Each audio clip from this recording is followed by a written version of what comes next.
Actually, I have just arrived in Mumbai, and yesterday I was in Shantiniketan where we had 8 degree, and now it's 29. So that's probably giving me trouble. Anyway, since it is adda, we can speak like adda. And you have seen I have got a very long exercise book where I have taken notes. So maybe I will consult my notes sometimes, so it will disrupt the flow, but don't mind it. And I have nothing to project actually. So maybe at the end, if you have internet, then I can show you some clips of our work and festival, things like that. So first of all, you are my spectators, so I'm very thankful that you have turned up and you decided to come and listen to us. So I am representing Janasanskriti, which I founded in the year 1985. So just 32 years before. And so I think our history is more interesting than the present. So let's talk about the history a little bit. I was actually not a theatre artist in that sense, because I was out and out a political person, and I still think myself as a political person, but I do politics through my theatre, and it is a non-party politics. So I am not a member of any club, but I was. So when I was in a party, I don't want to name it, let's not be very controversial.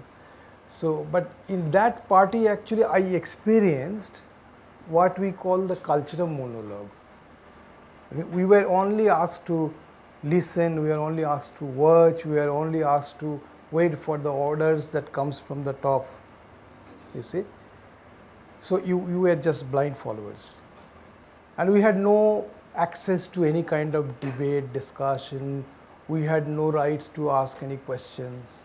You know, just follow me, culture. So in this culture, definitely the culture of monologue makes you oppressed, because you don't have any space. And it was at some point I realized a kind of religiosity inside my party culture. Like in religious institution, you cannot criticize their God. You can say everything except their God. You cannot criticize them. In my party also there were some gods to whom you cannot criticize. They are not controversial. They made no mistake. So they are above criticism.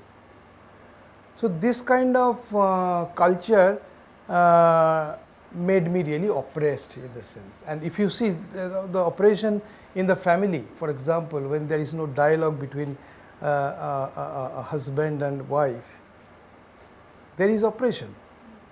So that's how I define oppression, oppression today, because people who only listen, only watch and only carry out orders are oppressed people. You can find them in the family, you can find them in the society at every level. So our idea is basically to establish culture of dialogue at various levels, right from the family to various levels of the society. But before I go into it, I would also like to add that I was a young man those days, no?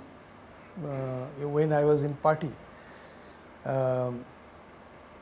And I couldn't articulate it properly. Today I can articulate, but I won't probably I won't talk about more about all these things. Like for example, for me equality, the concept of equality we were taught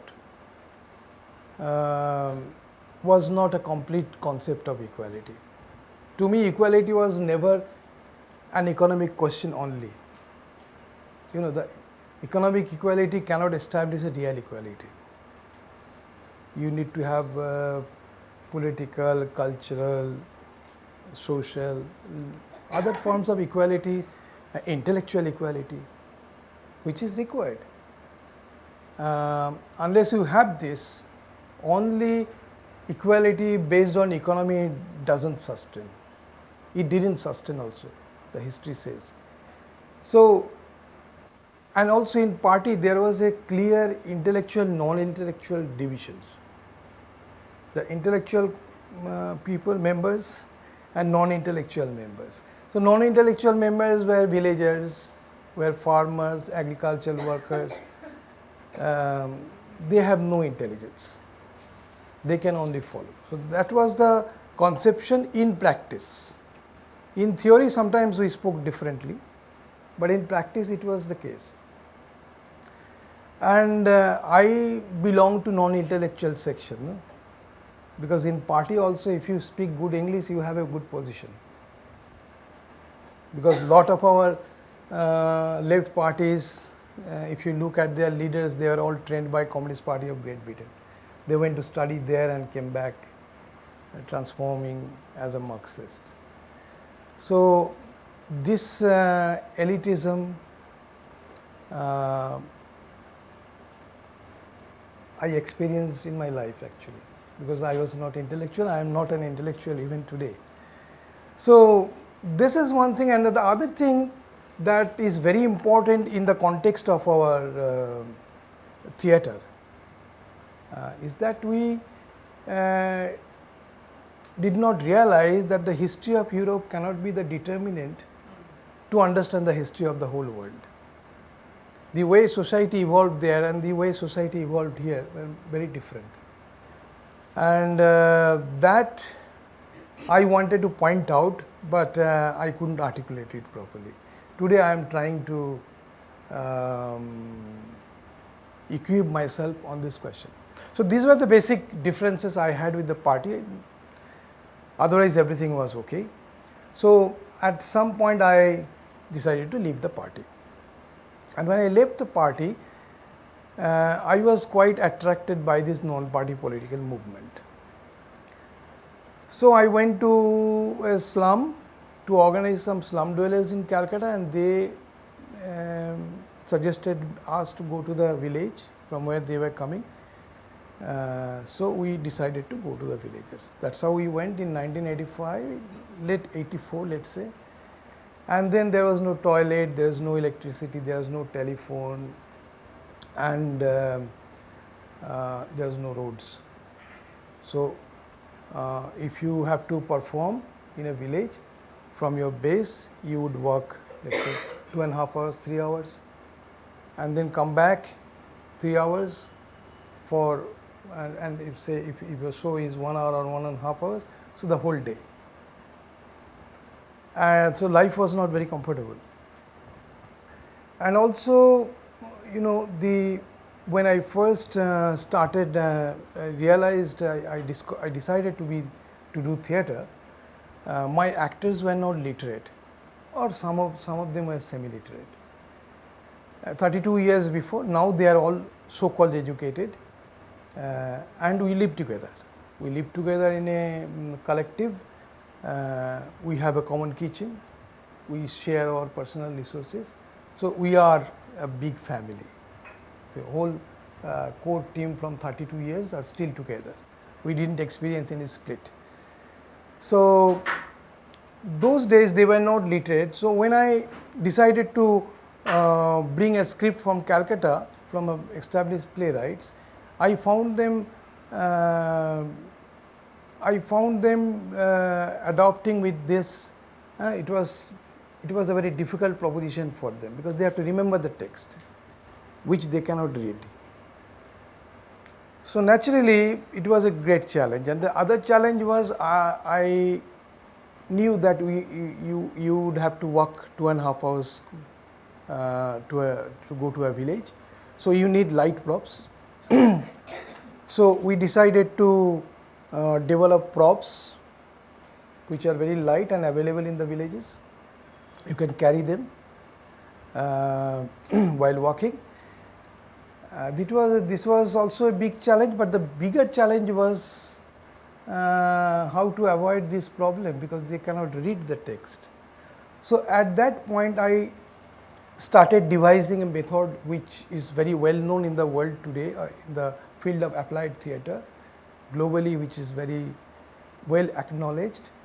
The process is called scripting play instead of playing the script. So when you script the play, the games and exercise, they act as social metaphors. So through games and exercise, you actually relate to your external and internal reality. Games and exercise act as a bridge between you and your external and internal reality. So while playing games, they connect to their realities and they discover where is the oppressor, where is the oppressed, what is the ideology of the oppressor, how does he or she think, things like that. So you are understanding your character through games, and then collectively you are making a play. So this is one way now, but now we are introducing classics and fictions and doing it for forum theatre. But this was our actually big challenge in the beginning, to come up with a method where villagers would feel very comfortable. So after this, you see, I will come later, that this is the way, this is how we say that we make theatre. We can make theatre by examining our reality, by being the spectator of our reality. We make theatre, and also sometimes we are theatre, but I will come to you later. If I forget to mention this, then just remind me. Let's see what is there.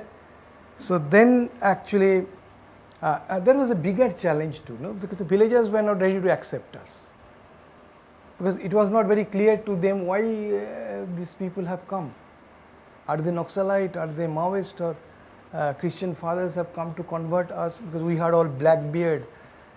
So it was a big problem. And at this point of time, we noticed, we started watching the traditional art form. I would not say folk. So this traditional art form. So in traditional art form, it was the first time we were watching, because we were born and brought up in Calcutta. Calcutta was a British capital since 1910, and the Calcutta University was established in 1857. So since then, Calcutta, Mumbai, Delhi, probably universities were established in the same year of Army Mutiny, just after Army Mutiny in 1857. So practically in Calcutta, we were not quite familiar with our traditional art form. Like you see in Chhattisgarh, in Jaipur, some traditional arts, people know them, but in Calcutta, we are not aware of it. So when you went to the village, we first saw the traditional art form, and in traditional art form, we noticed that all characters were very complex. They are not simple, controversial, highly controversial. So you really cannot empathize with any characters, particularly when they used to bring some moments from the epics. You can even see the God character projected in the epics are very controversial. So this controversial characters, these complexities of the characters, it actually helped me to understand that my way of looking at tradition so far was questioned, because for us tradition is something you need to abandon it. There is no science, there is nothing in it. But for me, tradition was appearing to me with its actual form, with its objective form, and where you can see that they want to make audience social critic, because you have to be critical about each characters. So I looked at the tradition from a different perspective. I thought they sincerely wanted to make a social critic. Of course, there is other very reactionary and unscientific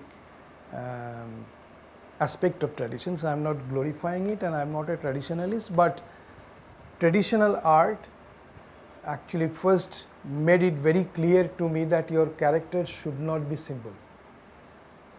They should appear with all its complexities. Then only you can make people the social critic. So this motivation helped me to learn the traditional art. It was gajan in that area, we call. Some gajan, some kirtan, and some torja we call. A torja is a form where two poets, they argue in public. One questions and another answers.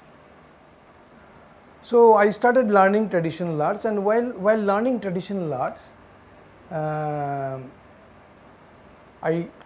was the spectator of my actors, and I discovered a theatre person in me.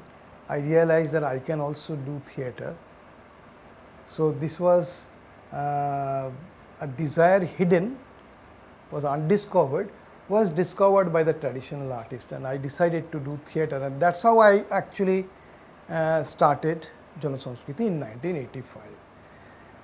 And I have talked about my first group. There was no woman in the group because the women were not allowed to come outside their house those days.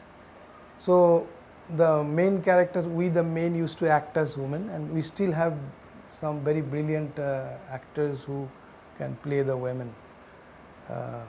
So this was the thing, but now Jana Sanskriti, we have 30 satellite groups scattered in Sundarban areas and Purulia and another districts. We have 30 teams. We have nearly 400 actors. They are all they are not professionals. They are agricultural workers, farmers, and when they have free time, they work. And with those 30 satellite teams, we reach more than, according to Patichi India Trust reports, we reach more than 200,000 people a year. But at least 1,000 or more, 100,000 and more, we reach every year through 30 satellite groups, right? And we have more than 65% women in the group now. So you can see a change. In 85, we had no women. Now, the women actors are dominating. So this is the something very important feature you can see. So this was the first theatre in 1985 I started. And then because I was living in the villages and I was sharing the lives of the agricultural workers, I was actually leading the life of an agricultural worker in the villages. I started learning how to plow and all the rice, right from planting to boiling it and making it to the paddy, I know, because I was the part of the village life. And I used to live with an agricultural worker's house, but later on we started living together, all our actors in the villages. So I was day to day interacting with the villagers. And my interaction with the villagers continuously provoking me not to educate them, not to play the role of the teachers, because I was learning every day from them. So my construction, that intellectual, non-intellectual, which I had in the party, started breaking because the villagers were teaching me day to day, and sometimes lot of very difficult political questions were made clear to me by the villagers. So I can tell you some of the, because I love telling stories, so I will definitely tell you some stories. So this is one of the stories. It's very important because that changed our perspective actually towards people. So one day I was living in a tribal village with a tribal guy called Poran, and I found people, one day I found in the villages people sitting in a round. In fact, I will tell you the couple of stories, another stories after this. So I found people sitting in a round, and I asked Poran that what happens. He said, no, someone has stolen some brinjals. You know brinjals? Yes. Someone has stolen brinjals from someone's garden. So now there is a village, he is in trial actually. Yes. He's going through a trial, it's a village court. Everybody is sitting in a circle and they would decide actually. So I was moving to and fro and trying to notice, and then finally everybody said that this guy, he has to pay 50 rupees as a fine, they call. So he has to pay 50 rupees for the village fund, and all of them said yes, he should pay. But one guy stood and he said, listen, all of you are recommending this particular way of punishing him, but I think there is something wrong. Then everybody said, where do you find the wrong thing? He said, no, I cannot articulate today. I am unable to articulate today. Give me a thought, give me some time to think, and then probably tomorrow I will be able to express my views. So I was watching, I thought everybody would say that no, majority must be granted, because that is what we learned. But here they said, okay, we will see tomorrow. So they didn't decide anything. So next day they sat in a circle again and they discussed. And after discussion, believe me, the guy who actually stood and deferred that there is something wrong but I cannot articulate now, he articulated and his point was accepted by everyone. You see. So then I went back to Poran's house and I asked, why did you waste time for a simple issue, 2 days meeting? And when everybody said that he should have paid 50 rupees, why for one person you postponed the meeting? Then actually instead of answering me, he brought his fishing net to me. He used to fish in the river. So he brought his fishing net. It was like this stand, no? This conical fishing net. The net is here, and the nets were actually, there were sticks. So he told me, listen, if I take out one stick from the net, even then I will be able to catch fish. But slowly, all other sticks will lose their connection from the net. So similarly, in a group, when we are sitting, every individual is important.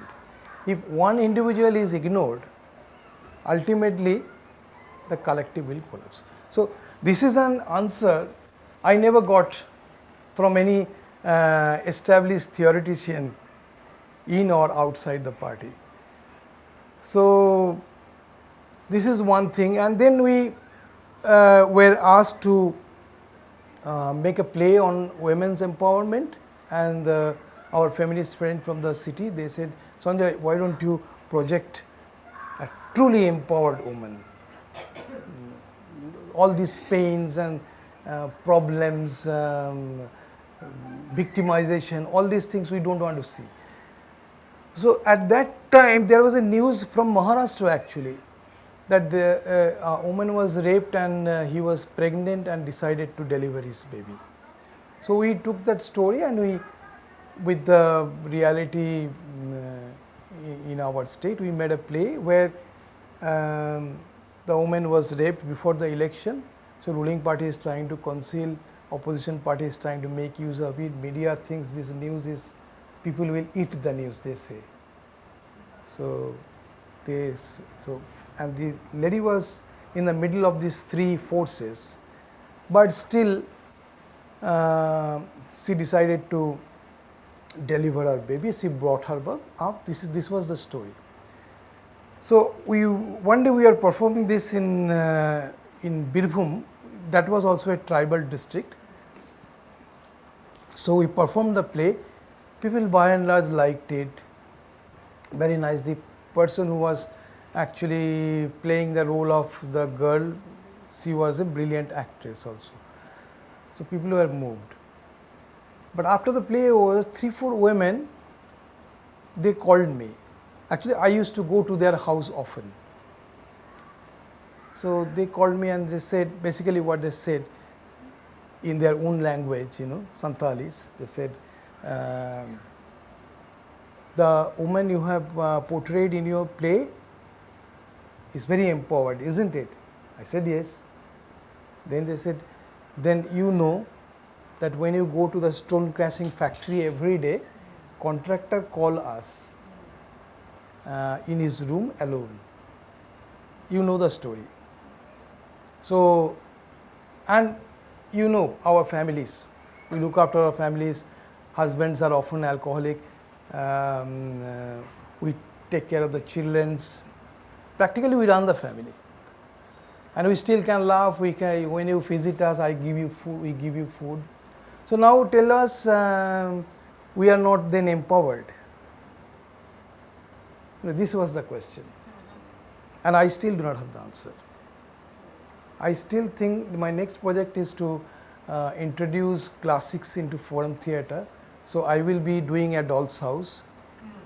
So only to redefine, re-examine the whole concept of empowerment, because the questions that was asked by Fulmoni in the year 90 is still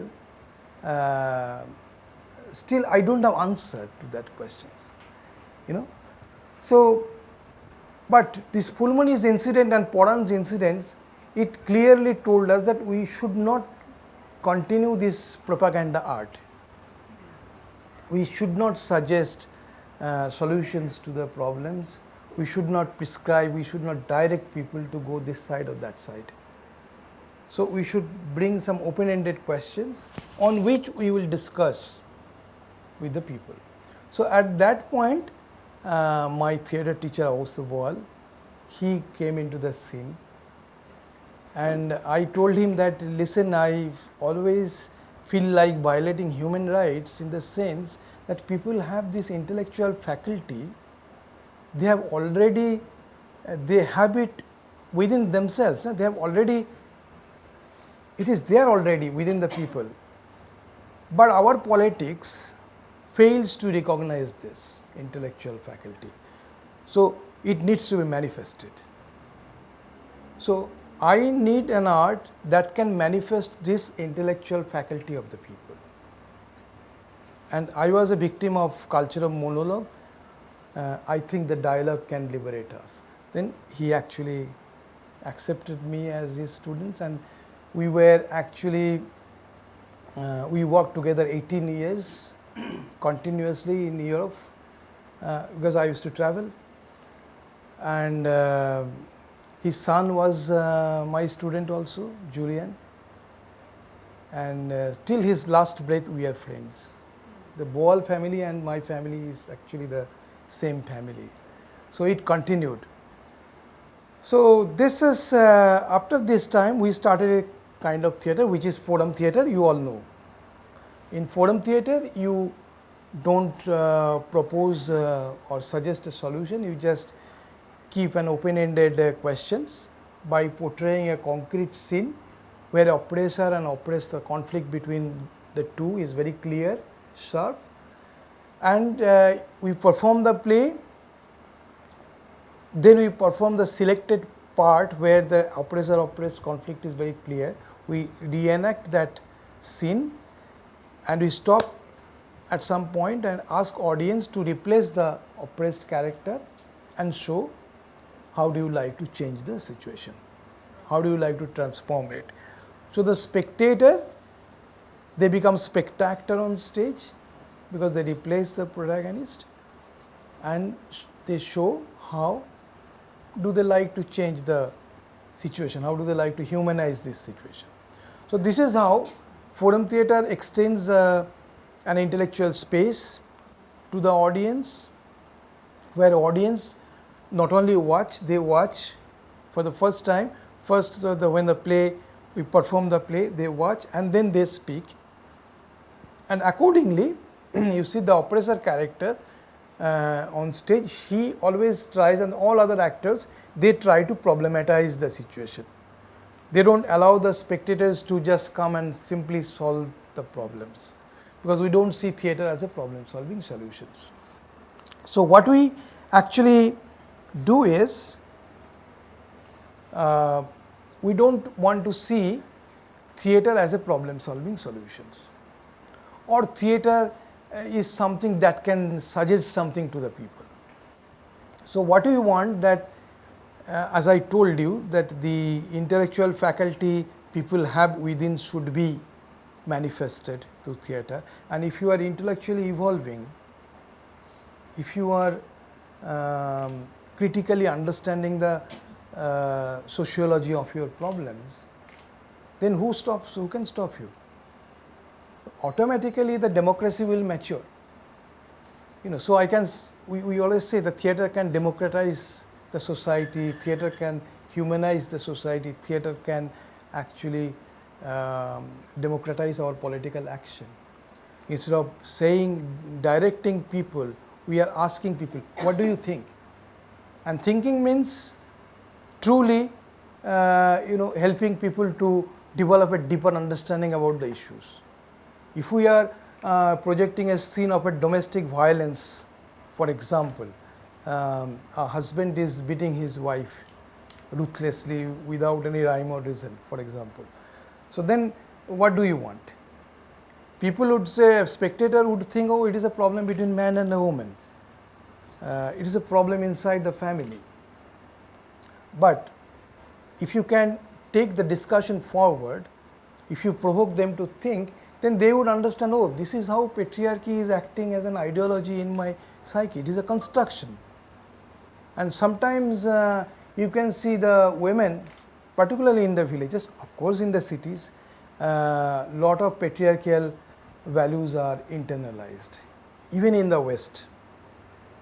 I mean, in the so-called liberated women, as we think sometimes. But see, I work regularly in Europe. I travel to many European countries, American countries, South American countries to conduct workshops, and I come across the oppression of women in Europe, and I mean in the global north. And sometimes I think they are much worse than the people go through here. So what I am trying to say is that sometimes patriarchy is internalized, So this is internalized in a way you don't understand, but that values oppresses you. Sometimes you can see the women would say that, yes, one day if my husband beats not regularly, it's okay. So, and also it used to happen when we used to go and collect money from our neighbors in the city. Always the lady working as an officer in a nationalized bank would say, let your dada come.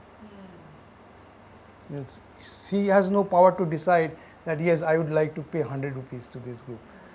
Let your dada come. So dada would decide ultimately. So this sort of internalized patriarchy, these are all construction for ages, and you cannot solve the problem of patriarchy on stage. So we don't see it as a problem solving solution, but that is a very growing tendency in the applied theatre.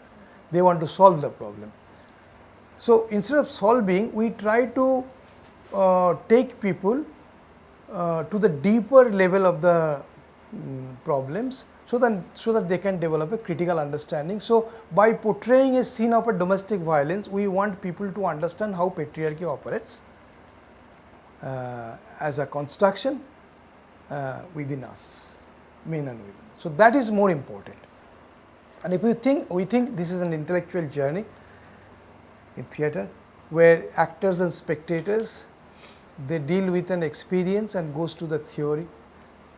They deal with an effect and goes to the cause.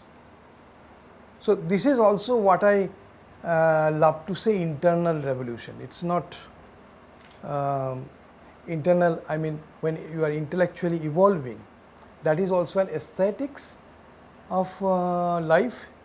Aesthetics is not only something about seeing, aesthetics is also something about feeling. So it's not the structural beauty of the play, but when you are evolving and when you are feeling that you are evolving, you are actually experiencing aesthetics. So aesthetics here is also an art of learning. So in theatre, when we script a play, it can be the process, it can be a product of this method called scripting play instead of playing the script, or it is a already scripted play, whatever it is. In theatre, you can't say nothing, you can't say anything new. You can't say anything new because everything people know, because they live in this experience. So theatre is a space where people, actors and spectators, they undertake a journey which I call from knowing to understanding. What we know many things, but we understand very little. So it is a journey from knowing to understanding. So that is why I call it a journey from being to becoming, something like that. So it's an intellectual journey where you develop critical understanding, you evolve as intellectual. We disturb people in theatre. So they should not go back home with some sort of complacency. No, we saw a good theatre. We don't like this. No, they should be disturbed. Oh, why was this? Why can't I have any solution to it? So you are disturbing them, the intellectual disturbance, suffering from incompleteness. Even when we have a dialogue with our audience, people have the tendency to try to solve this problem. But our oppressor characters and actors are trained in a way, they will keep problematizing it, as if oppressors can make anything wrong actually. They can't make anything wrong. So they will keep problematizing it. So always it will be a challenge. So this problematization on stage, raises new questions. So the facilitator, we call them joker, because joker in Portuguese is called anchor. You see, so but the joker is the very well-known term in our school.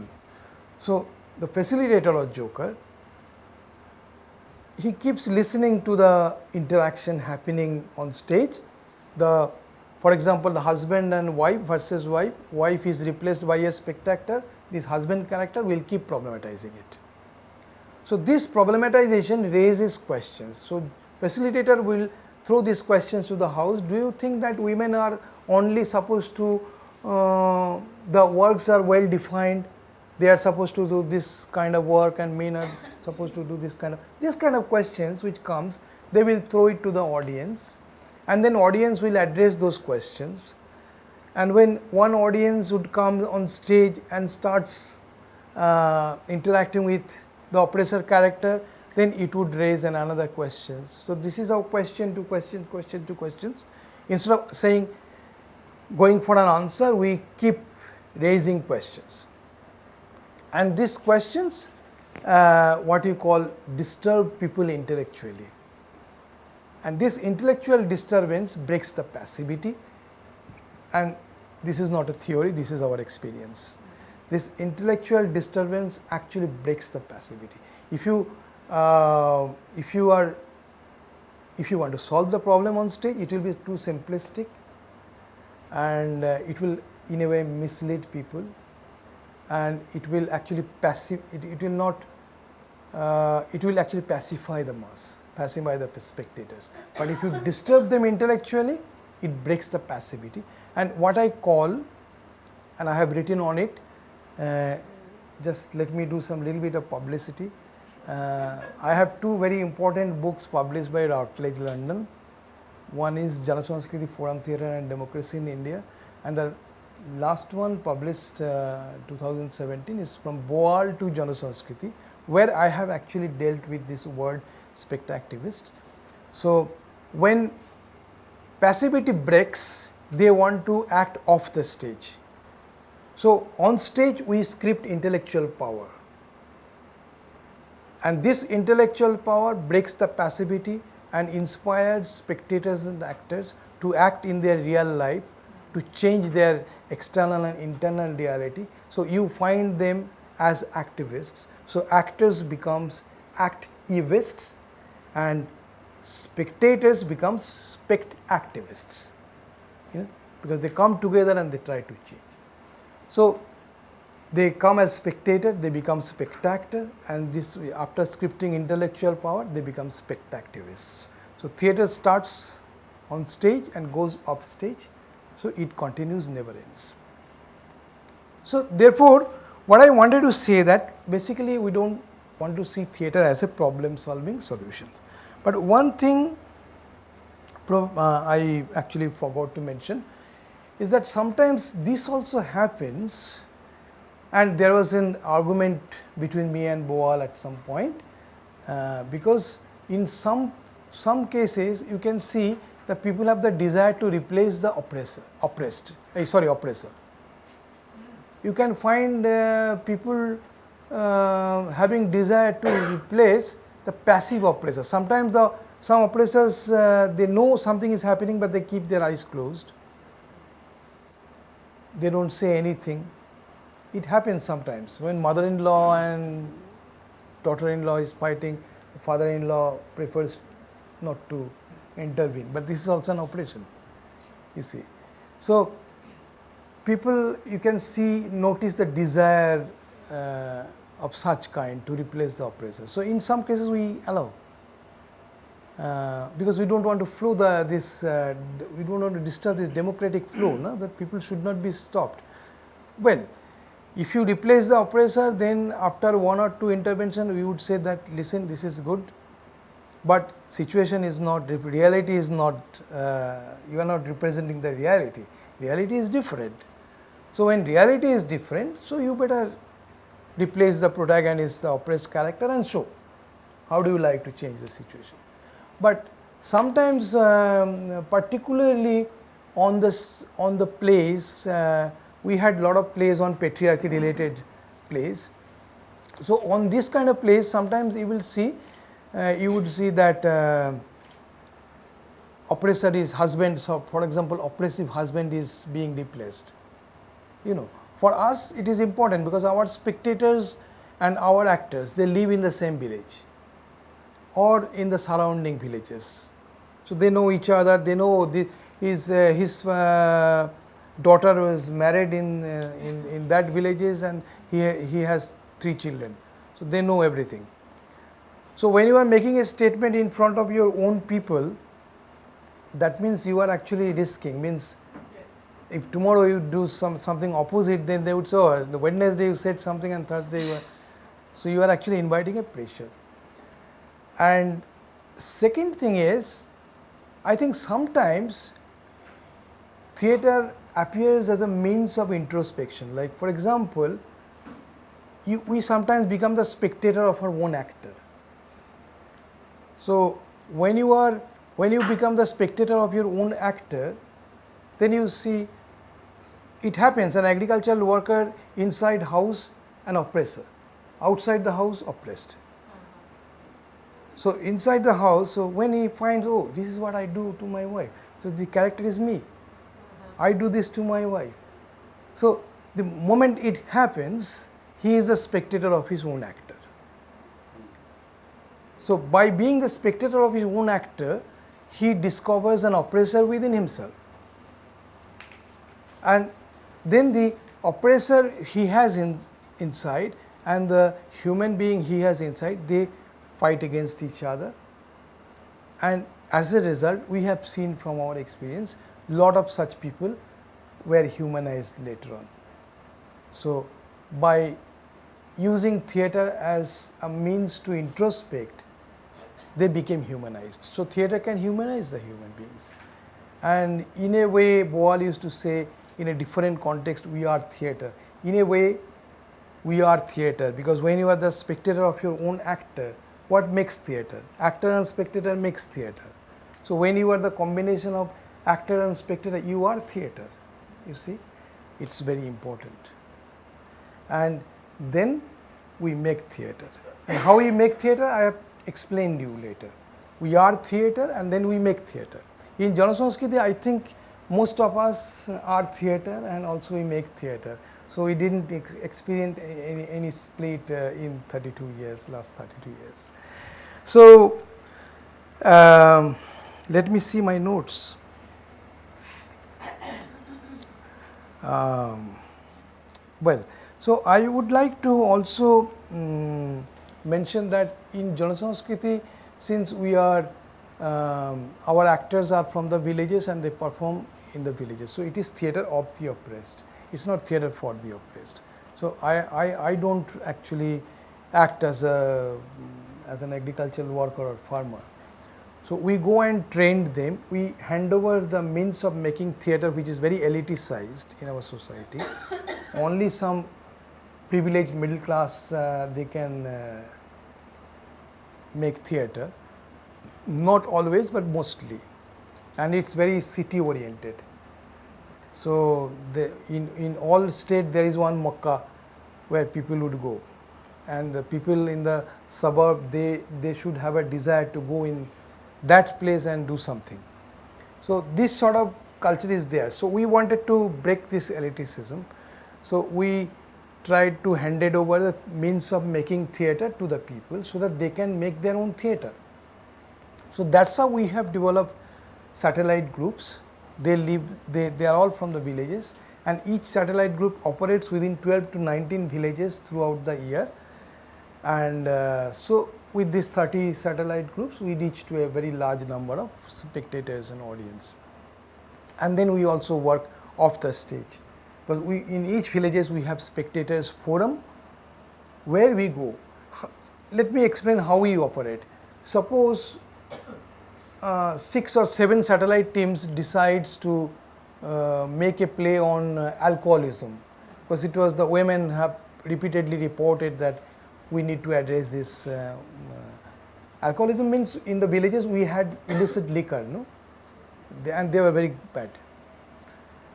So we started, we had addressed it.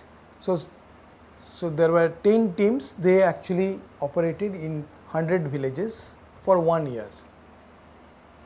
So idea is to go to the same people, same audience with the same play at least 3 times.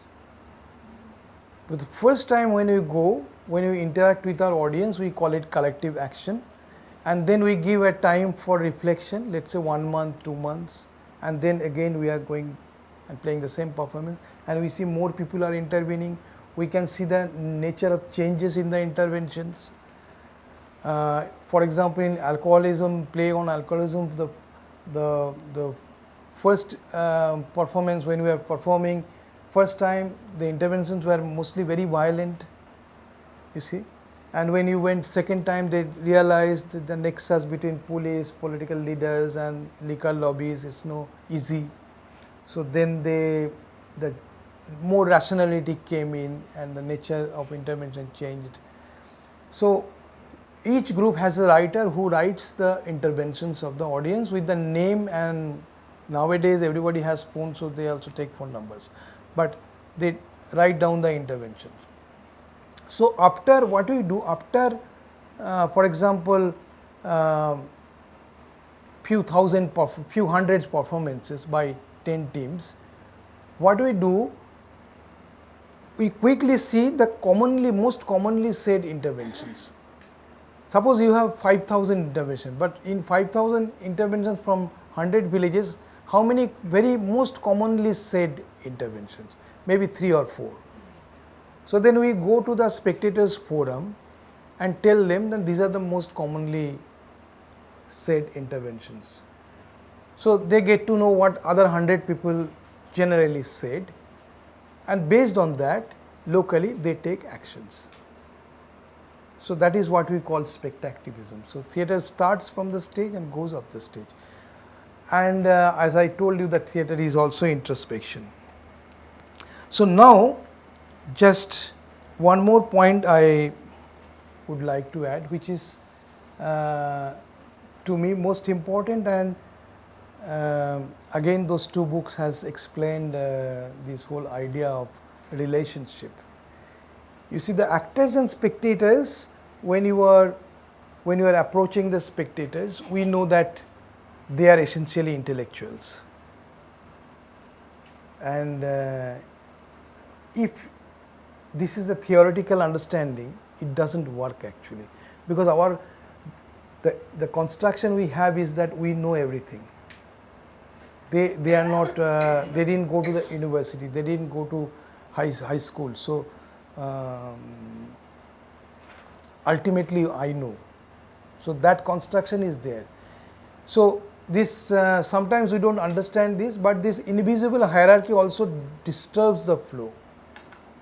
So when I went to the villages, for example, it was, why did they not accept it in the beginning? Because we were from city, we were educated, so called, we were rich, relatively privileged, and sometimes some English words, so why should they accept? So, and also the caste problem, upper caste, lower caste, you see. So all these constructions had to be broken, and that is the reason why I decided to live in the village, and I continuously lived in the villages for 9.5 years. So 9.5 years I was in the village. I didn't see any city, even Calcutta. So very rarely when I used to come home I used to cross the city, but 9.5 years I was in the villages. And that's probably helped me to break the construction of between my actors and me, and we became together, we became one family because I lived there. But it was no easy, because this construction as a Brahmin and a scheduled caste, so called, coming together, and apparently you think, oh, they are together, fine, but inside there are some subtle things you can sense that he is not considering me as equal. So breaking this was very difficult. It was not only a political challenge, I am taking risk by using this word, it is a spiritual challenge. Believe me, I don't believe in any religion. You can guess from where I was actually, my upbringings, when I mentioned about the party. So I have absolutely nothing to do with the institutional religion. But for me, spirituality is something different. An atheist can be very well spiritual. Spirituality is feeling of oneness. And particularly when I started my presentation with my perspective of tradition I had and how it changed, it has got many things to do, because we didn't really want to consider how people think in the village, and what are the influences, and in that influences, what are the goods and bads. We didn't see objectively our tradition. So I don't mind saying anything, I am a spiritual person as well as political, because politics without spirituality can be fatal, can be dangerous, you see. And to me, Jesus Christ is the first political activist in this millennium, and adopted the means of non-violence, acted against state, got assassinated. I see in this way. And I met a lot of Christian liberation theology school from liberation theology in South America. I am one of the political cultural advisor of a landless movement in Brazil, which is the main strength of the Workers' Party in Brazil, MST, which was started by some liberation theologist people, you see. So my way of looking at Buddha is very different. I think the concept of socialism started in this continent from Buddha, but I will not go into it today in this session. I would expect some other questions, because in itself it is a huge thing. So it is basically, spirituality to me means to feel connected with others, and genuinely connected, genuinely feeling oneness. If you don't feel connected to your audience, then interaction wouldn't happen. So very often my international friends ask me, Sanjay, how do you make so many facilitators? We call joker. Eh? How you make so many jokers? 30 teams, 30 jokers. How do you make? Every time I answer, by saying that joker cannot be made by modules. No? You can give them 157 techniques, theatrical techniques, but those theatrical techniques can make him a good workshop facilitator. But as such, when you are interacting with the people, you need to know how you can get connected to the people, connected with. Unless you know this art, you cannot be a good joker. The moment you are connected with your audience, you get you see the interaction happening. The hierarchy is broken.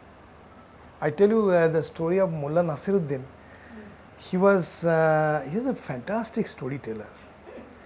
He was from Sufi school actually.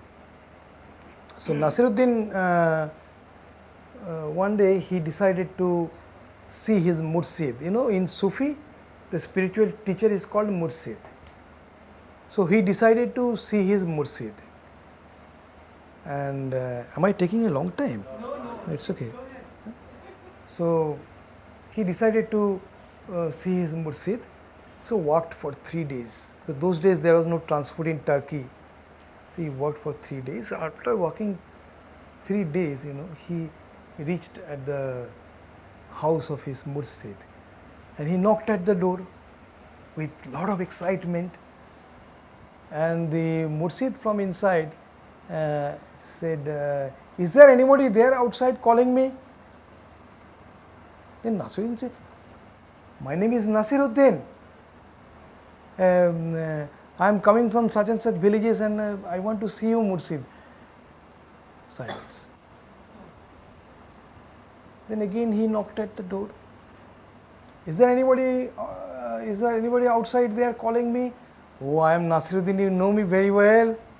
I am waiting here. Silence. Door didn't open.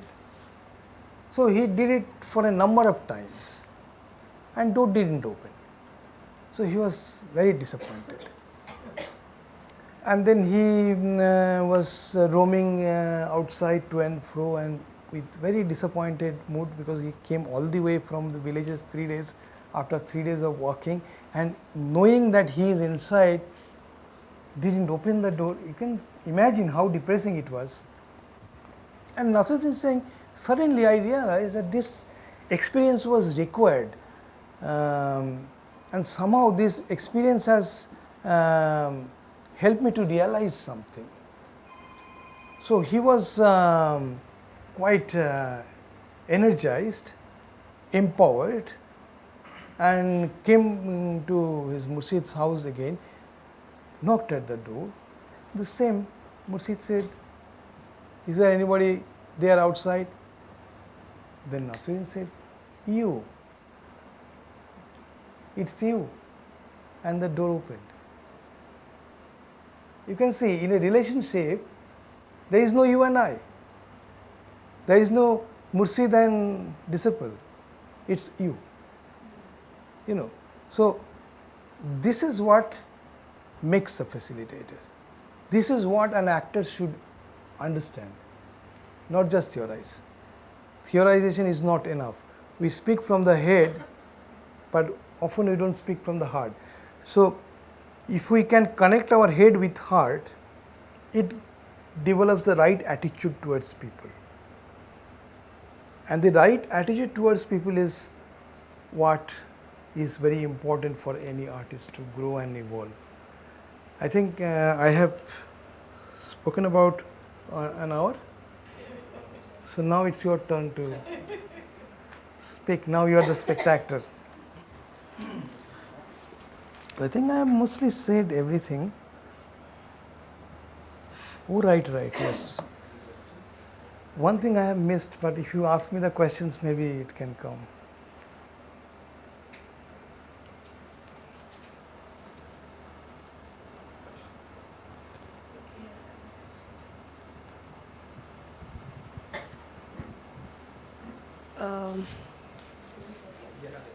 Okay, I just wanted to know, I have seen this, these days there's something that's bothering me a lot, that youngsters are getting into a lot of stress, drugs, and whatnot. So I mean, are you dealing with that also? I mean, I don't know how much it is there in the villages, but cities are very much affected. And how much is theatre doing for it? I mean, it's just a general question, not maybe related to the Janasanskriti that you are No, no, into. actually, we do relate to this through what we call introspective theatre. You see, when Boal came to Europe in Paris in his during his time of exile, because he was asked to leave his country, and he was in Paris. There, he actually noticed that in Europe, people die of depression, and in Brazil, they die of starvation actually. But death is death, you see.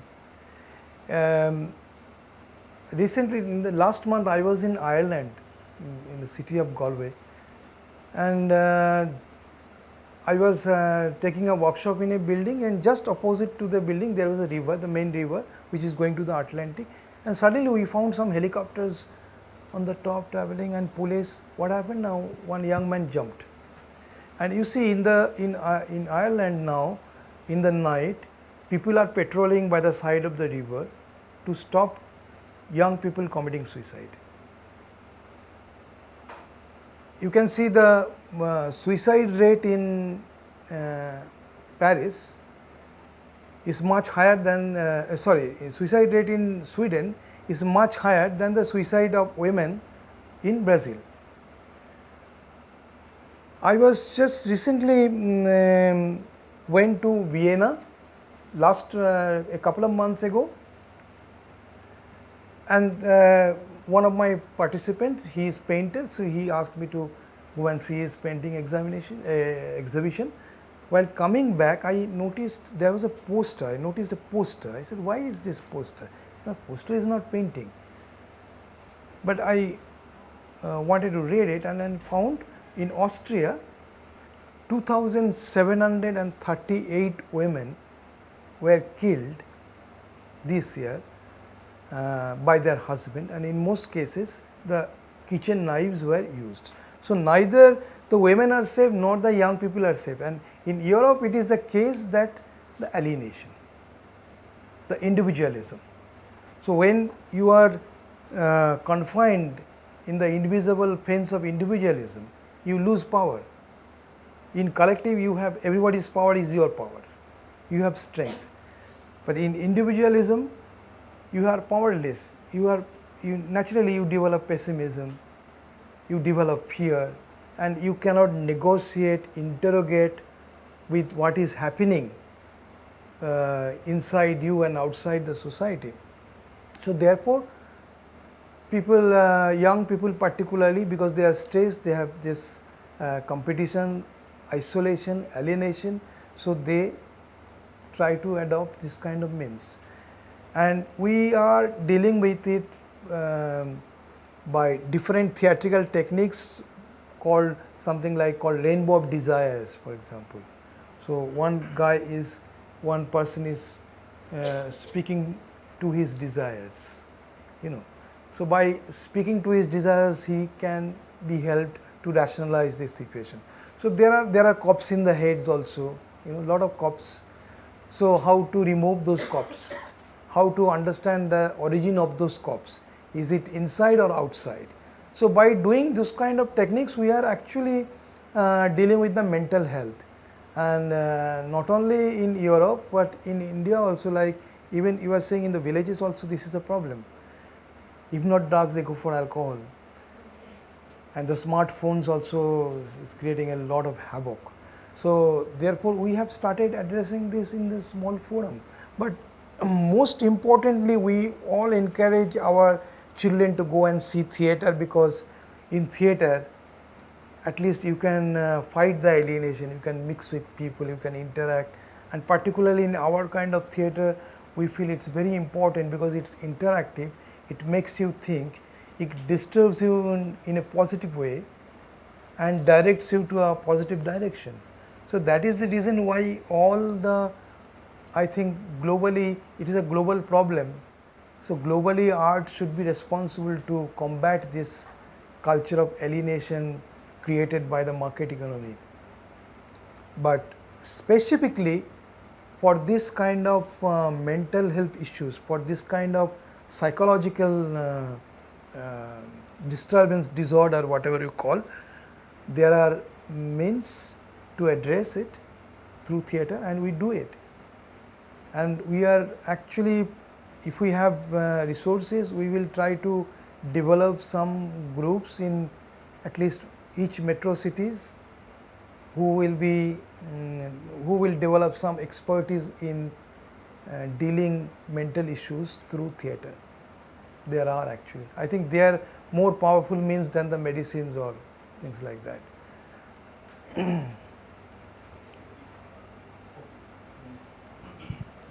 It's a strange question. I have two questions. The first question is that for a number of years you've been doing plays on different issues and themes. But do you ever feel that you have exhausted all issues and themes, or do the issues keep emerging to galvanize newer plays that you do? Acha. In the sense, like, you're talking about social issues which are emerging, like issues of women, women empowerment. Now, women's empowerment has had many plays, many kinds of plays and stuff like that, but it's not exhausted. The new plays keep emerging. So, how do you find those themes and issues to keep on fueling theatre? So many shows, so many plays. Or do you search for them, or do you keep going back? No, actually, in a way, we don't determine the issues normally, unless we decide to join a struggle to support them. Issues are not determined.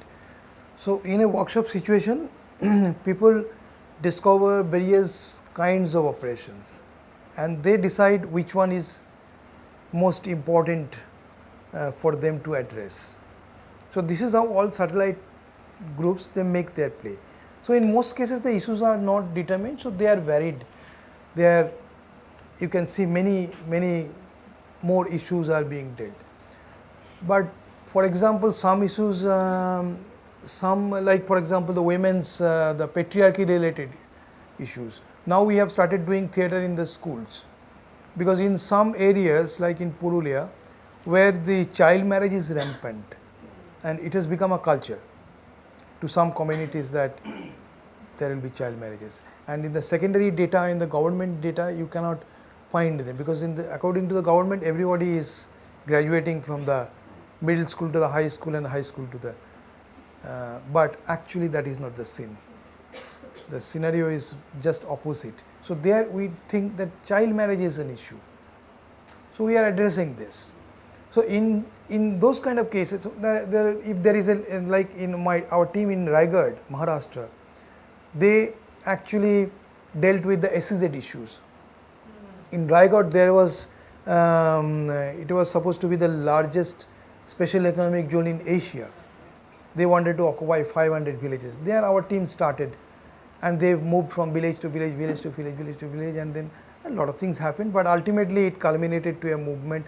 A lot of activist movements, even some small political parties, they joined, and finally they succeeded.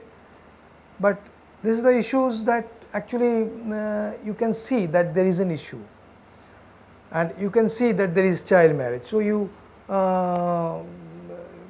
try to address those issues. But in most cases, we don't want to impose any issues, you see. So they can determine their own issues. So we don't run the risk of imposing anything, even the issues. And also here I just, it reminded me that sometimes you deal with issues, we deal with a play and you don't know all about it. Like for example, when we devised the play on development, I mean so-called like this acquisition of land acquisition kind of things. So then actually we were misguided, because a lot of leading economists said no, the industrialization is the answer, and agriculture doesn't add any value to the economy, so we shouldn't stop it. and we don't know the economics. So then what we had to do is we had to call the other school of economists who says the opposite thing. So we heard the both. So we went through some sessions. So there actually we realized that theater community should have a direct and regular interaction with the social scientists too. Because on some issues, no, you need to equip yourself, you need to understand what you are talking about.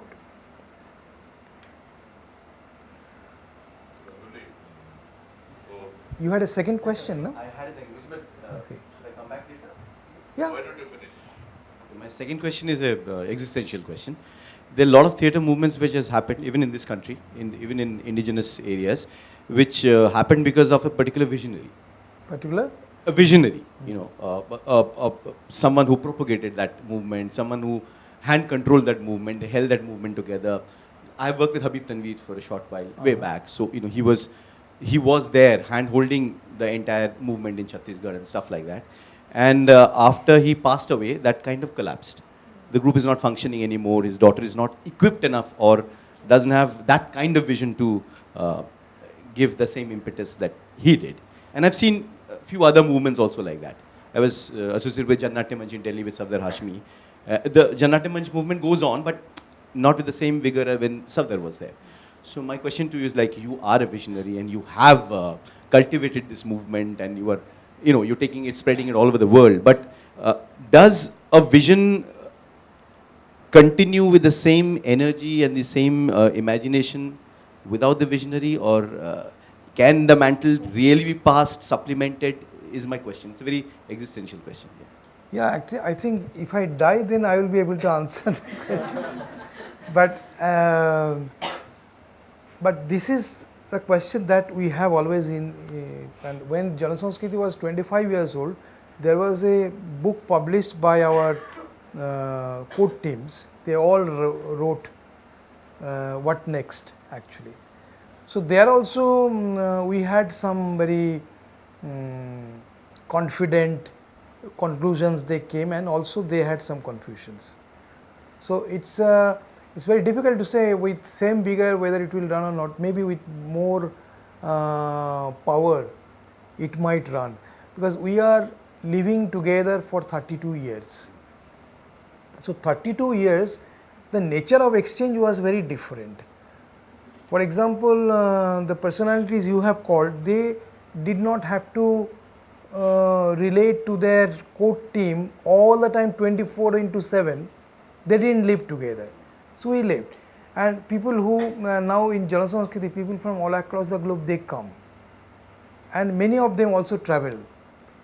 So by traveling to other countries and by entertaining artists and academics from other countries and being together all the time, probably there will be, because they love me, no? So it will be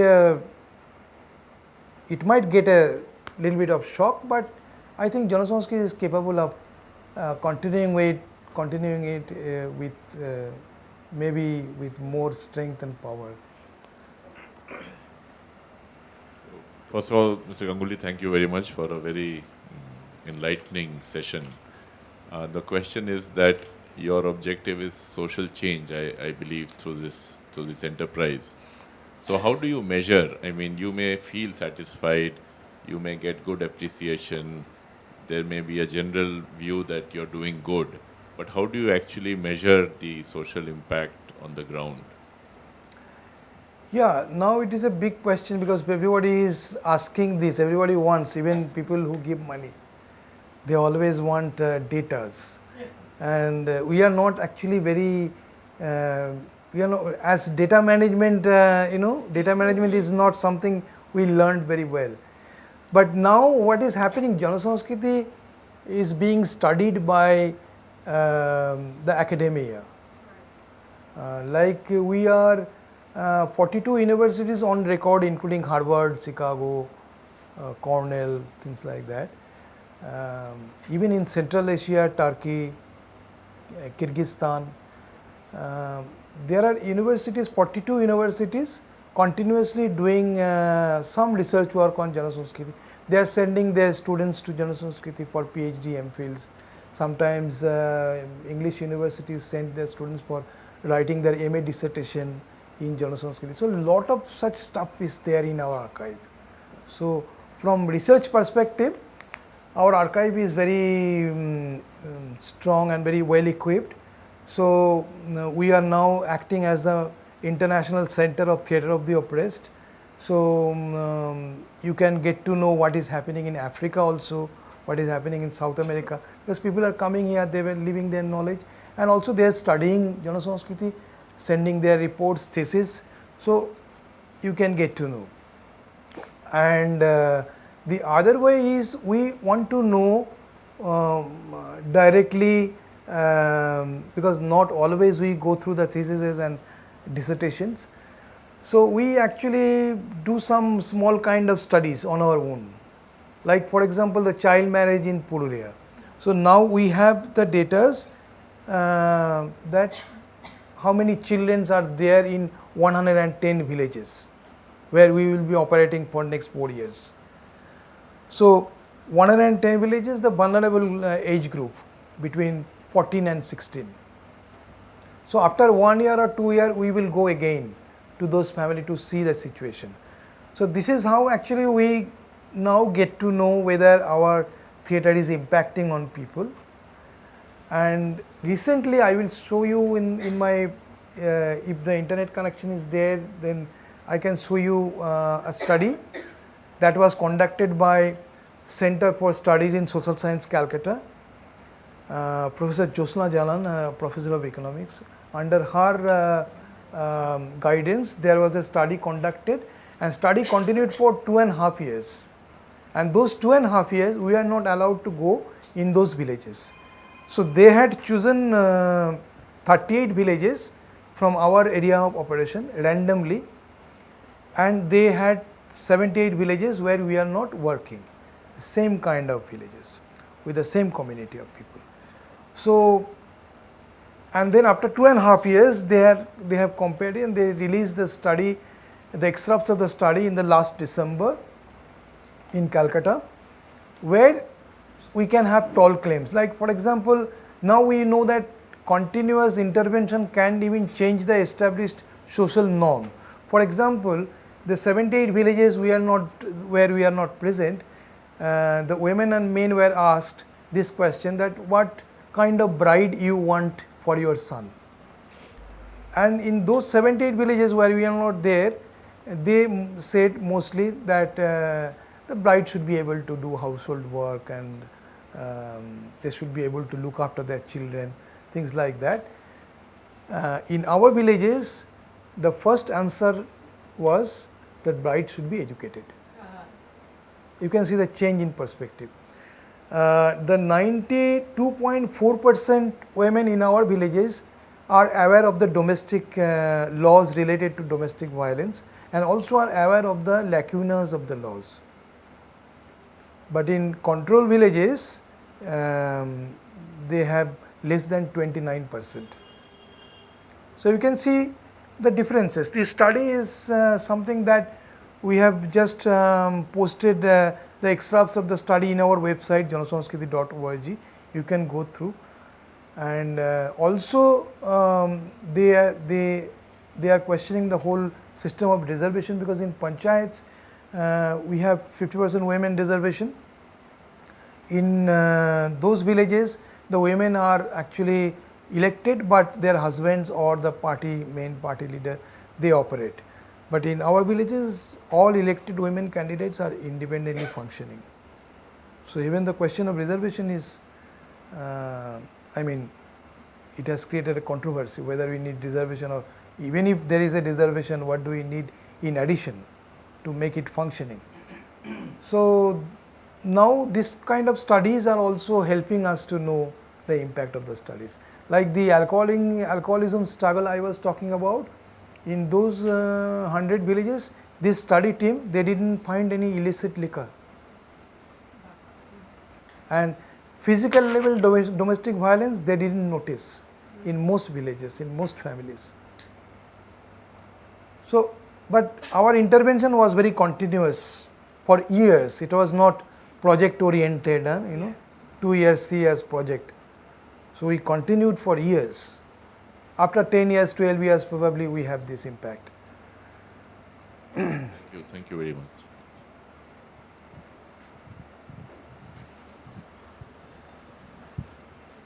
Good evening, sir. Actually, I have a question. So, as you mentioned, a lot of your work was in the villages as you mentioned, it was a theater of the oppressed. So my question was that you also mentioned that theater is extremely elitist, and I think that's the situation is very similar even in the cities, because theater isn't very accessible to at least the oppressed in the cities too, and I think the disparities between the oppressed and the elite is even more pronounced in the cities. So do you think, or do you think like introspective theater, the kind of work you do in the city, in the villages, would also help marginalized communities in the cities too? Yeah, yeah. In cities also we have teams in Delhi, for example.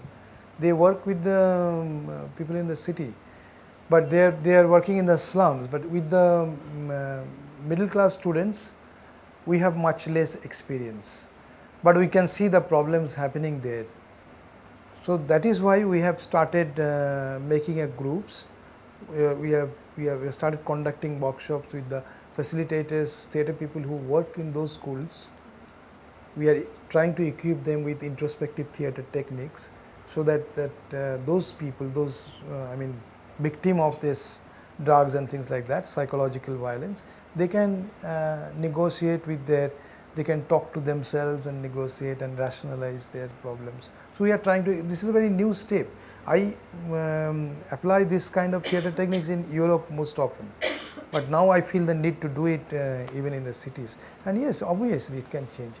See, sometimes, for example, the problem of patriarchy, don't you think it's there in the city too? We were, I can remember, we were recently, we were performing a play called Golden Girl, Shunar Mein in Bengali. The women before, during and after marriage, 3 phases of women's life were portrayed. And I said in the beginning that it was a play scripted by 25 village women. They came up with 200 images of families, and from those 200 images we have structured the play. And after the play was over, one lady came to me and said, "Sanjay, why are you saying it? This is the play scripted by village women? You see, my daughter, I handed over the, I gave him the 4-wheeler as a dowry, and I delayed a couple of days to hand over the key of the flat, and my daughter was beaten up. And I am the wife of a brigadier, army brigadiers. So you can see the problem, and in the West it's worse. With the rise of the market fundamentalism, now you are developing the desire to consume things. So with the consumption, with this desire, actually violence on women is increasing. So we don't feel like stop addressing this issue.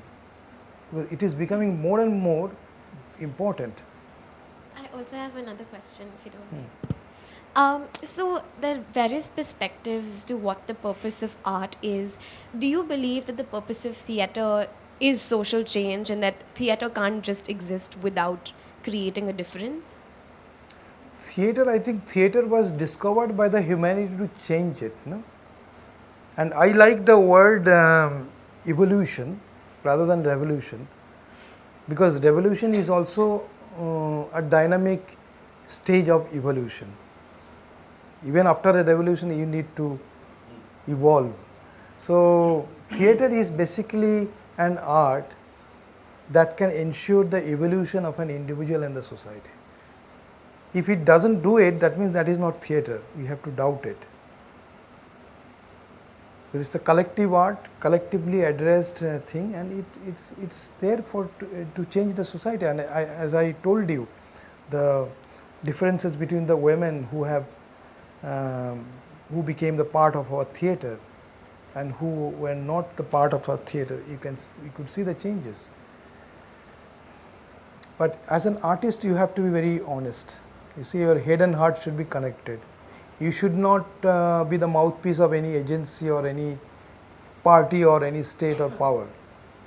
You have to be very truthful. And if you are not a truthful, you can become a performer, entertainer. But to be an artist, you need to be honest. Your head and heart should be connected. Then of course theatre will change. We have enough reasons to be optimistic. Thank you, sir. I have a question. This is so much work. How do you? Oh, not loud enough. How do you sustain this movement for so long? It's quite amazing because when I understand, you come into a village, you teach them the craft, they come up with the script. Is this like a sustained group of people? Is it like a constant group of people that stay as a core in one satellite group? It's amazing work, you know. And no, our core team actually, all core team members, everybody has the responsibility to look after 1 or 2, 3 satellite groups according to seniority. So they go and teach they work with me, they work with many international facilitators and they take things to them. So this core team is, we have land from where we get paddy for our consumption throughout the year. We get dal, we call, you know, dal, lentils. of course. We get onions and potatoes, spices. We don't buy spices from the market. Little bit of vegetables, but we are not independent in veg. So our kitchen runs with little monetary support. We can run our kitchen, right? So this is one thing. Other thing is, since this is the main point of reference and lot of universities come, so we generate money by selling our skills and time. When I travel abroad, I take workshops and I am very expensive there. According to European standard, I am expensive. So all this money actually come to our group. So we have a center which we sometimes allow people to hire. So that from there also we make some income. So we are trying to be financially sustainable. We are trying hard, but still we are not totally financially independent, because we also take some institutional grant. But still the grant does not disturb our sustainable motive, because, like for example, last from 2015 April till next 18 months actually we had tremendous financial crisis, but nobody could make out. Everybody is laughing, everybody is together, and nobody left also, because this institutional grant cannot dictate us, because our kitchen is independent and the money we generate by selling our workshop skills and by allowing people to work on Janasanskriti, doing their study research, the money we get, we can sustain even without institutional grant. But if we have institutional grant, we can spread. Like our theatre in schools for to address child marriage is supported by an institution. But that is for the time being, 4 years we will work to address this issue, and we are sure that we will leave some impact. And after that, if the grant is not there, it's not going to disturb the harmony of the group. So that we have developed over a period of time, like the decision of buying lands in before 30 years was really wise, a very wise decision, because we couldn't have bought so much land today. And also the sustenance, you know, that what I was telling, the relationship, the sustenance also depends more on the culture of love that we cultivate, because we love each other. When I travel abroad, I don't I don't worry about my old parents, and nobody cares. So everybody's parents, everybody's family is my family. So that connection is there. and this this connection not out of compulsion, because this finance could not create this connection. So what created this connection? Must be something else. I love to call it spirituality, not mere politics, you know. So it has, that is, I think, the main source of our sustenance. So, when you go to a village, why do people come to the theatre? Do they come to be entertained? Do they know? Because you have repeated performances in a village, right? So, do they come to be entertained? What is the USP? Or do they come to be moved? Or is it the only action in that village that particular evening? Yeah, I think people love to be entertained, no? Because the need to be connected to the art is there. And there was a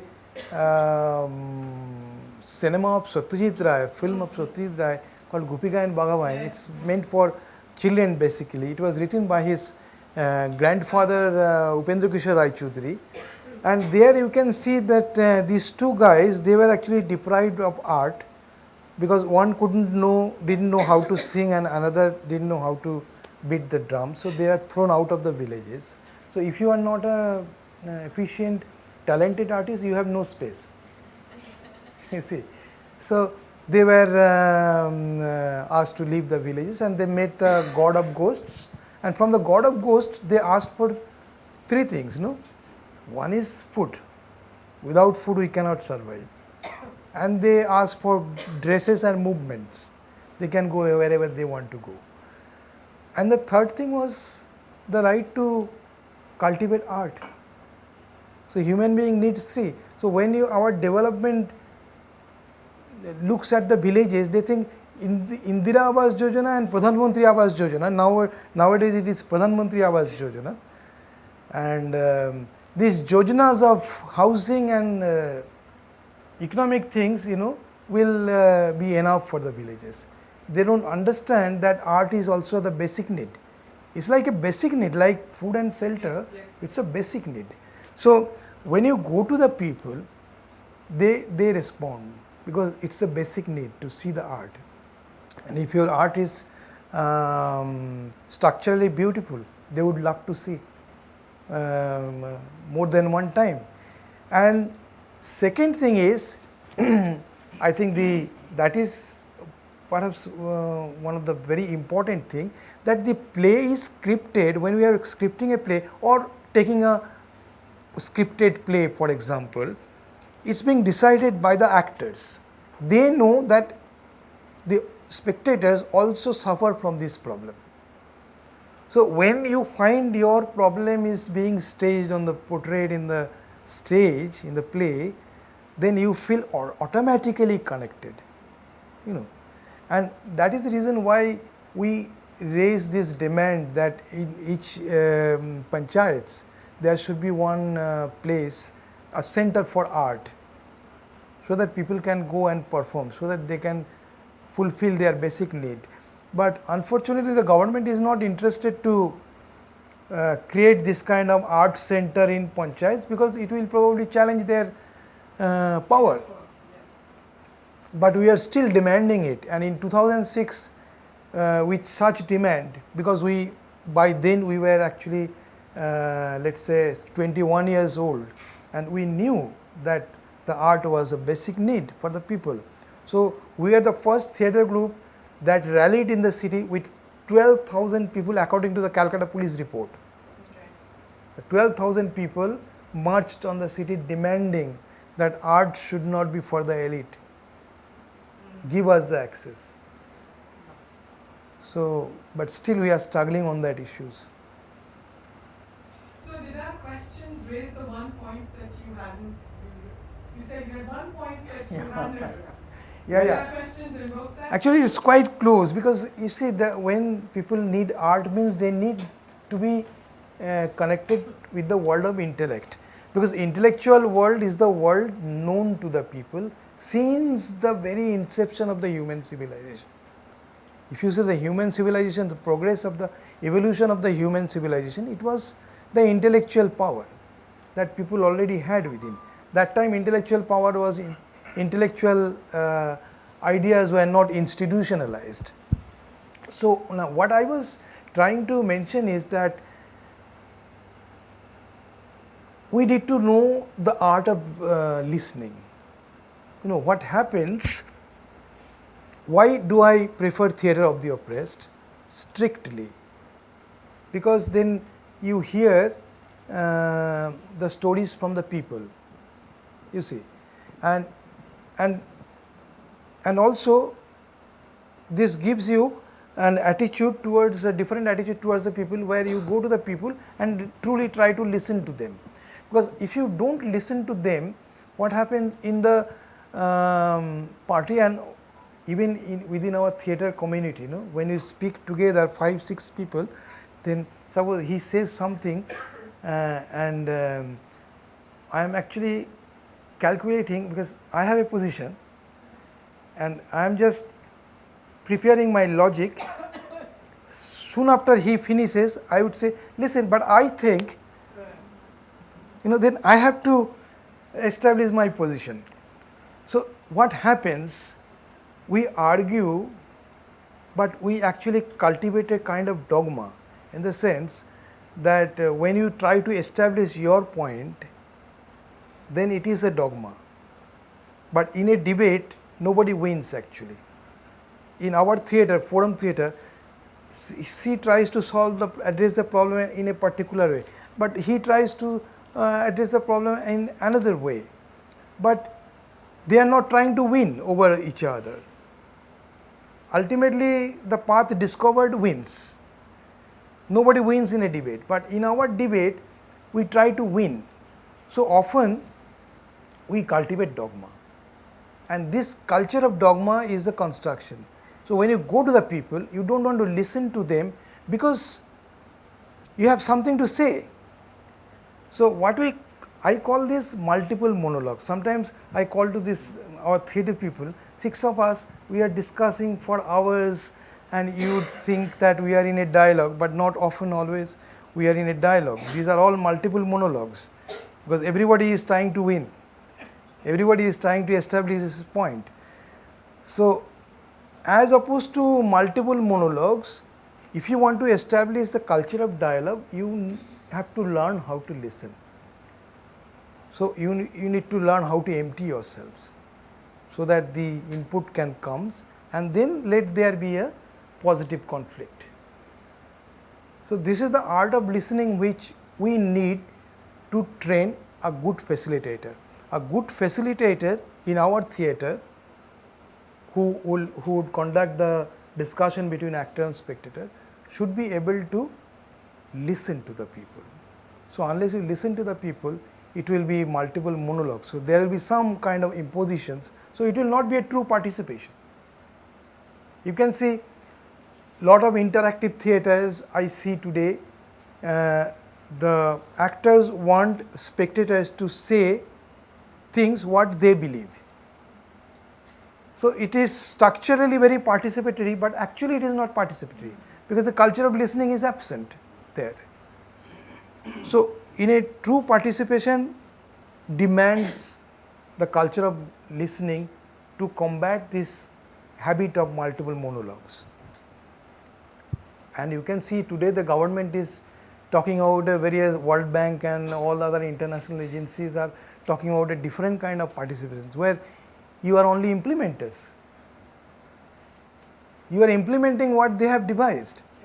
In our state, the primary, because we are working, we are trying to, this is a new experiment, we have only 4 centers where we are working with 2,500 basically in 4 school children from government primary schools. They were identified by the teachers as slow learners, and with them we are actually teaching primary syllabus through paintings and theatre games and theatre. Using only these 2 mediums, we are trying to develop a methodology of teaching. So we have 4 laboratory schools where we are actually practicing this. So there, now you know, and this is a question, the primary syllabus, when they devise the primary syllabus and the method of teaching, no primary teachers is inducted in the committee, you can see, all university professors. They have never taught any primary children. And the needs are so different. Needs are so different. So this is, and the primary teachers will be implementing it, and this is participation. So by making people the implementing agencies, we are actually narrowing down the participation. So participation is something that will enable audience to evolve as intellectual, which will take audience to the deeper stage of the problem and help them to develop critical understanding about the issues. Since you deal with the theatre of the oppressed, what about political oppression? You have plays dealing with political oppression. Like? Well, different countries have different forms of political oppression. So do you deal with that? Sometimes if you don't deal with them, you cannot, actually you have to. And it happens, like sometimes you are not allowed to say things. Like many times our theatre was stopped, and I was actually, there were at least 3 times murder attempt in between 85 and 91, and each time I narrowly escaped, because political authority, they don't encourage people to speak. They don't want people to challenge them, so challenge the political parties. So naturally they want to disrupt. But since Janasanskriti is now internationally established and people know you have called me here, so you can see it's not easy today to do such things. But still there is an attempt to keep your mouth shut, and through our organizations we are trying to combat it. So there are such operations, of course, because wherever you go, the leaders will be very welcoming. Oh, you are addressing child marriage, fine. Child marriage is good, because they don't feel threatened. But after the performance, when we are going to meet the mothers and asking them if they have any other problems, then they have objection. You said you would address only child marriage, why are you talking about this?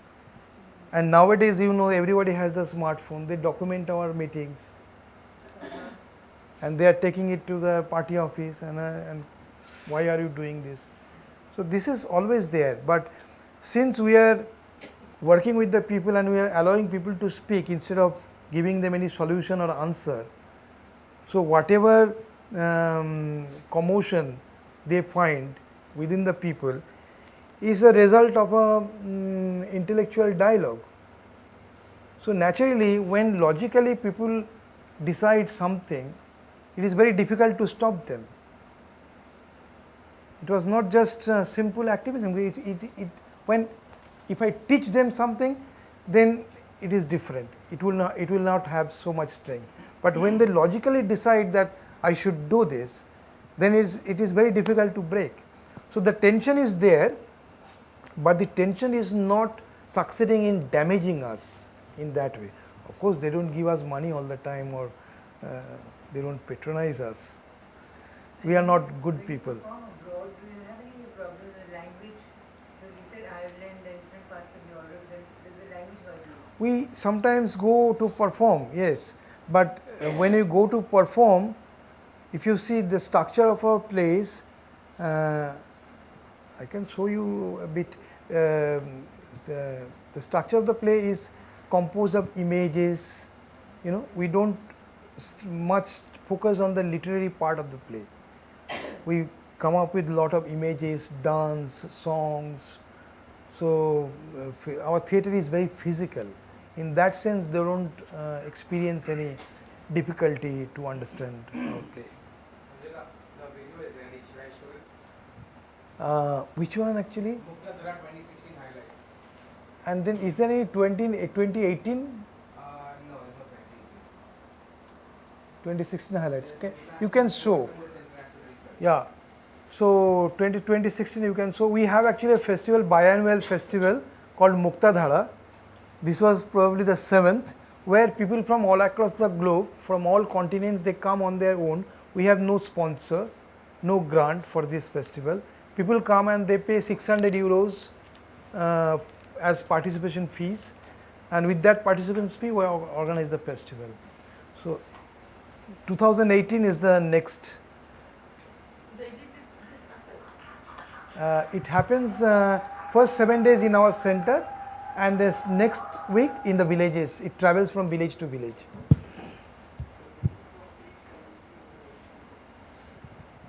You can see the same chart.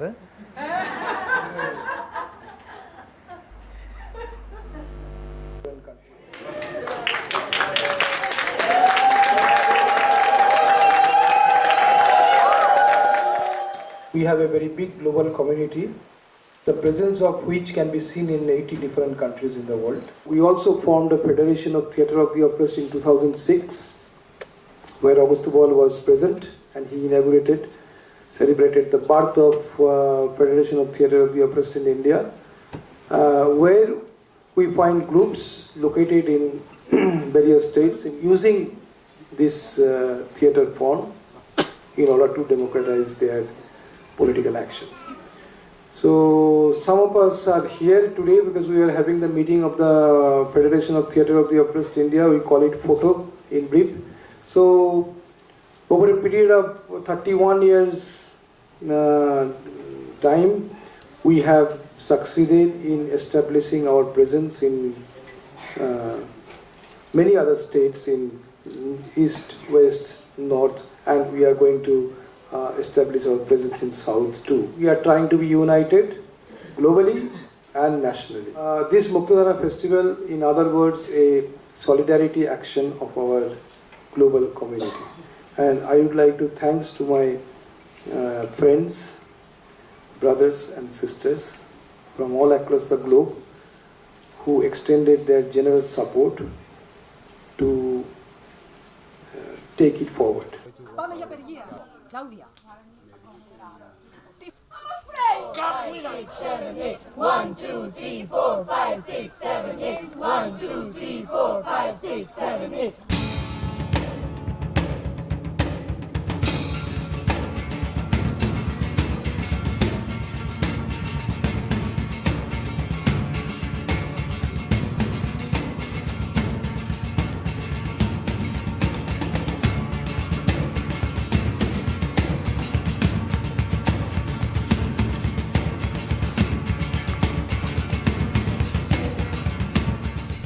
তেপান্তরের মাঠে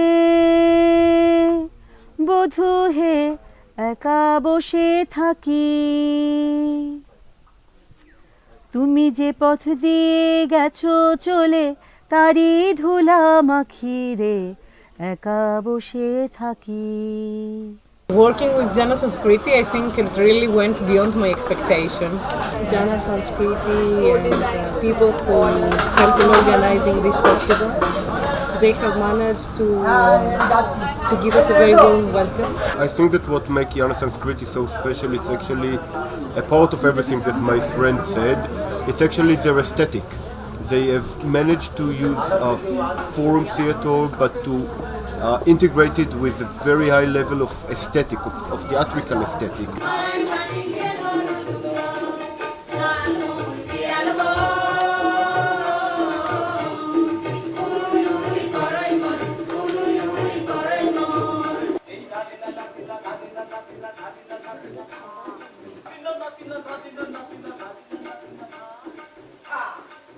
Their dedication, I mean, they do it for 31 years, so their dedication, their passion and their political thinking, it's not like only they do it for a good cause, it's like deep political thinking.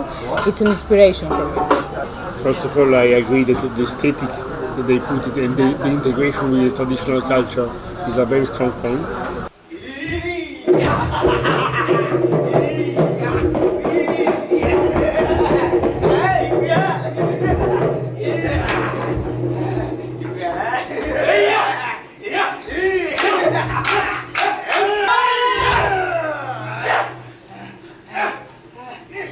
রক্তমাংসের যে theatre, যাকে আমি মনে করি two way communication, মানে গণযোগাযোগ মাধ্যমের সবচেয়ে best পদ্ধতি আমার কাছে হচ্ছে থিয়েটার।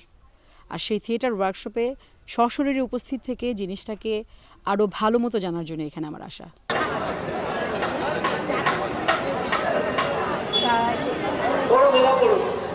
সমাজে ছেলে মেয়ে সমান হয় না, তুমি এটা ভুলে যাচ্ছ। ছেলেদেরকে পড়ালে ছেলেরা চাকরি করে বাবাদেরকে খাওয়াবে, কিন্তু মেয়েদেরকেও একটু চেষ্টা করলে মেয়েরাও চাকরি করে বাবাদেরকে খাওয়াতে পারবে। না নো বাবা, এগুলো কিছু আমি মানতে পারবো না, আমি মানতে পারবো না। বাবা মা তোমরা না দেখলে আমি তো হারিয়ে যাবো, তোমার তো দেখতে হবে। হ্যাঁ, টাকা পয়সা তো আমার তো হবে না, মাকে দেখতে হবে, আমাকেও দেখতে হবে।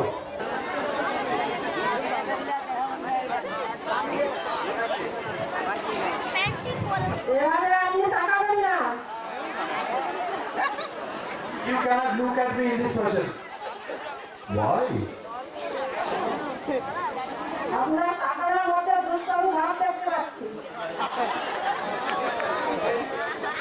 It's not recognizing my integrity.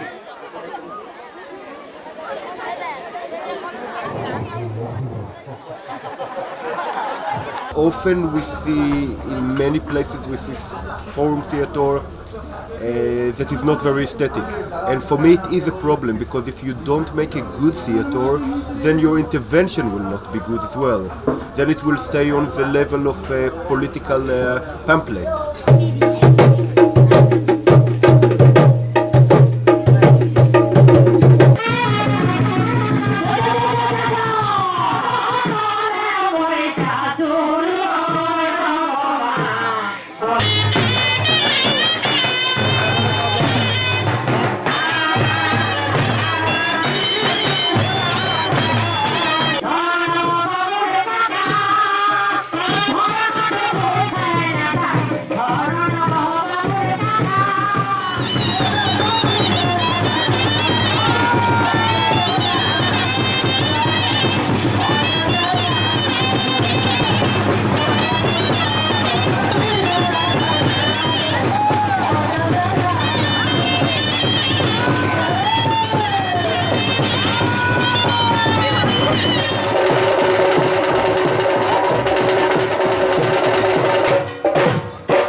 They are all from the villages, and they were taught how to make films and how to edit. So there is a 4-member team. They have done this. So, but it was just a glimpse of our festival. So we have traditional art, and you can see the village people are intervening in the foreigners' play. I am translating. They made a play and they are doing forum, and the people are coming. They don't mind. I think that brings us to the end of this amazing session with Sanjoy.